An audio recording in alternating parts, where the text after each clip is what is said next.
दोस्तों, तो स्कूल में बच्चे पढ़ते थे जो दोनों में एक दूसरे में बहुत अच्छी मित्रता थी। एक श्री कृष्ण का भक्त था जो श्री कृष्ण जपता था, लेकिन दूसरा जो था बिलासी ग्रस्त का था, जहाँ पर सिर्फ बिलासिता और भोग की ही बातें होती थी। लेकिन दोनों में बहुत ही घनिष्ठ मित्रता थी।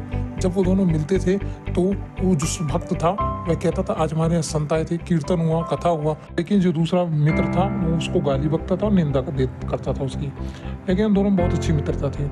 लेकिन जो भक्त था वह रोज सोचता था कि हे भगवान, उसकी बुद्धि को शुद्ध कर दीजिए, शुद्धि ला दीजिए उसकी बुद्धि में। वह तप किया करता था, पूजा पाठ किया करता था और वह गुप्त रूप से वो पूजा को करता था और भगवान से प्रार्थना करता था।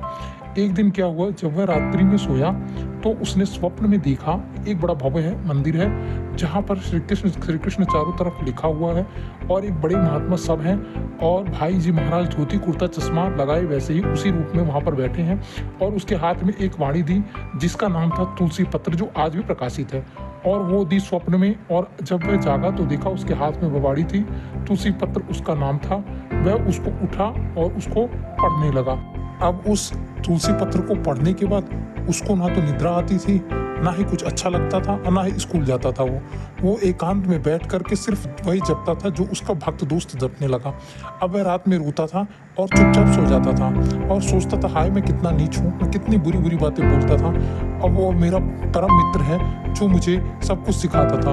वह मित्र जब एक दिन आया तो वह उससे लिपट कर रोने लगा और सोचने लगा और कहने लगा उस मित्र से कि हे दोस्त, मुझे माफ़ करो, मैंने गलती की है, मैं तुम्हारी निंदा करता था और श्री कृष्ण ने मुझे ऐसे ऐसे पूरी सपने में दिखाया। उसने उस स्वप्न की पूरी बात अपने मित्र को बताई। वह आगे चलकर अपने मित्र से भी बड़ा भक्त बना और श्री कृष्ण का नाम जप करने लगा।